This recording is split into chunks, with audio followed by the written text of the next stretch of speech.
made makrut. Makrut is a cookie found throughout the Maghreb region and Malta.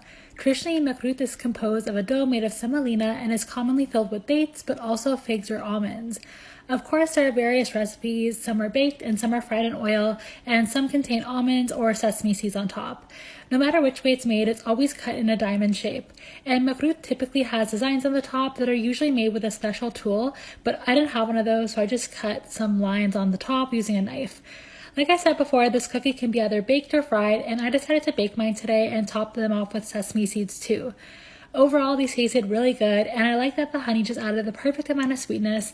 If you have the chance to, I'd definitely try this out. This is not a cookie that I would typically eat or kind of think about eating it anyways, but I really like this challenge because it really makes me get out of my comfort zone and try things I've never tried before. Beef soup.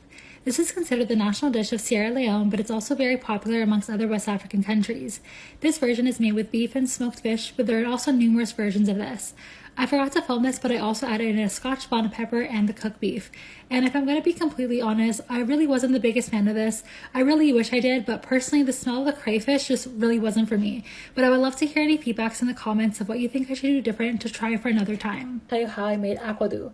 This is a very popular breakfast or dessert in Equatorial Guinea, and the main reason why it's so popular is because it uses one of the country's staple foods, which is banana, but you can also use plantain for this recipe. You can cook it with or without the banana peel. I just kept it on, but it's all up to personal preference. I would also recommend using ripe bananas for this recipe so it bakes even better, but honestly this was so delicious and probably the easiest thing I've made so far. This literally took 10 minutes. It's also vegan friendly so anyone can eat it, and I'm probably going to make it again in the morning because it was really that good and I would highly recommend trying it out.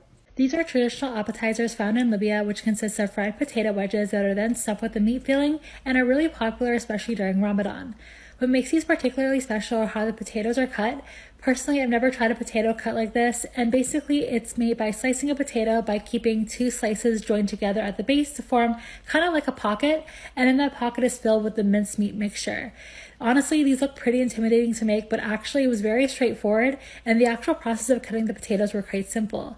These are also popularly paired and dipped with tomato sauce, but I just decided to keep them plain and they were still really tasty. What I liked most about this dish was how unique it was from other dishes I've tried, even though the ingredients were very simple.